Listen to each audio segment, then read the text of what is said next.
Hello friends, welcome to my channel Creating Essence. I am Megan. Thank you so much for stopping by. Today I'm sharing with you one of my favorite crock pot recipes. All of my kids love this and it's a fantastic, delicious, and really healthy recipe. It is paleo. It can be done vegan. It is naturally paleo and gluten-free and dairy-free as well. So it is a really great recipe that serves a lot of different needs without it tasting like it's a specialty diet type of dish. It's also super easy because it's done in the crock pot. Here's how it's made. First thing we're going to do is cut a medium-sized onion into chunks. You can dice this up small if you want to just eat it a little bit chunky at the end, but I like to use my immersion blender to really smooth this out. It helps to hide all these vegetables from my kiddos because there are certain things like bell peppers and onions that they think they don't like, but I feed them all the time in foods like this, and they really, really love them. Someday, they'll have to realize they're eating peppers and onions. Today is not that day. And then I have 2 bell peppers. You can use any color. I like to use the colors that will not be noticeable when they are pureed up in this dish, or that will not give it an off-putting color. I stick with red, orange, or yellow. This is a great way to kind of clean out your refrigerator. If you've got some things sitting around in the crisper like I tend to do when it's nearing grocery day. Our grocery day is tomorrow, so I'm cleaning up the odds and ends of veggies to toss in here or to garnish at the end. Now this is probably the toughest part of it all. We have to peel, seed, and cube a butternut squash. Cut it in half, scoop out the seeds, and then I get a peeler and I just peel off the outside.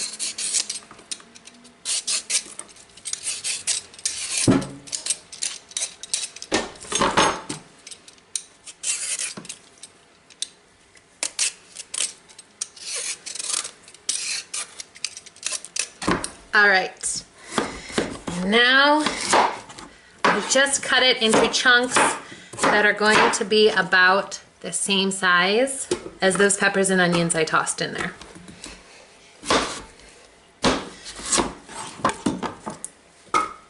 So I just realized in the intro, I don't think I told you what this is. This is a Thai-inspired butternut squash and quinoa curry dish. You can certainly add spicier things to make it have more kick if you like it, but I'm cooking for kids, so I leave the hotter peppers out of it. Now our veggies are all in there. Our next step is a can of coconut milk.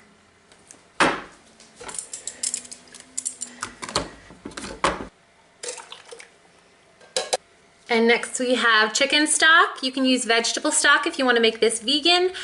This right here is 4 cups because I'm going to be saving 2 cups of it for making the quinoa at the end. But right now I'm going to pour 2 cups of this into the crock pot.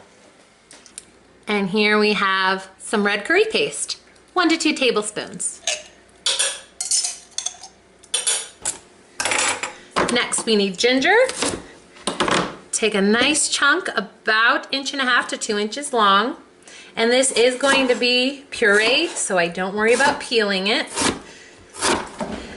If you are doing it, if you're gonna leave this chunky and not puree it at the end, you can certainly grate this up so there's no leftover texture. Next is garlic. I have 4 good-sized cloves here. You can put in more or less depending on your taste. Just gonna peel these, chop them up. And then lastly is chicken.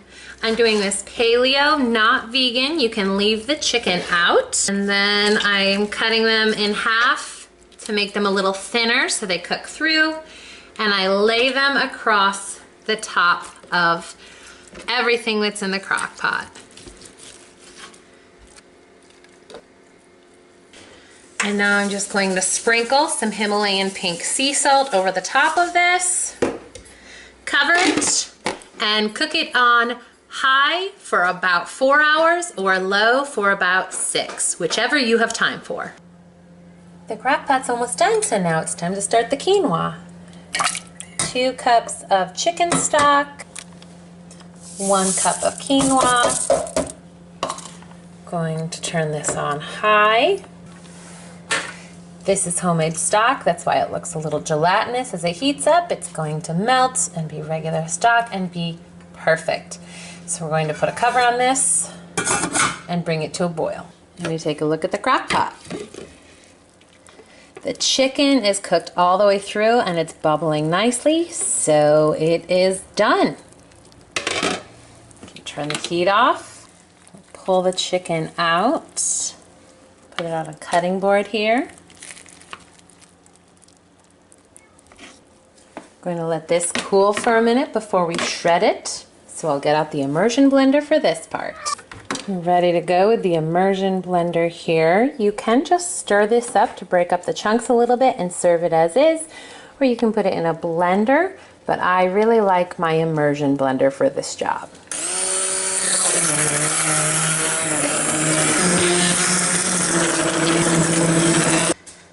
Now this is all pureed and we're going to shred the chicken. The chicken is super tender and just pulls apart easily with a fork. The chicken is all shredded. I give it a little sprinkle of salt. And then add it back to the crock pot. The quinoa has come to a boil, so I'm going to turn it down to medium-low heat and set the timer for 10 minutes. Timer went off and the quinoa is done. So we will pour it into the crock pot. Give it a good stir, mix everything thoroughly, and replace the lid and let it sit for about 10 minutes to just let the quinoa soak up all those juices while we set the table. We like to garnish it with things like chopped cilantro, lime wedges, harissa, or just garlic chili sauce if you like it spicy.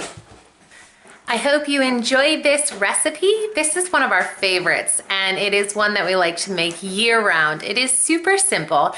Takes about 10 minutes of prep to get everything in the crock pot, 10 minutes to make that quinoa. It's a really easy, low-maintenance dish that is good for those busy days when you can't make something on the stove, or if you're working away from home and you need something to cook while you're at work for the day. I will have the ingredients in the info box below as usual, and I would love to hear from you if you've tried this recipe or something like it, or if you have any suggestions. I would love to hear it. Thank you so much for sticking around, friends. Please give this video a thumbs up if you found it helpful. Share it if you know of anyone who would like this recipe, and subscribe to the channel for more videos like this. Bye-bye.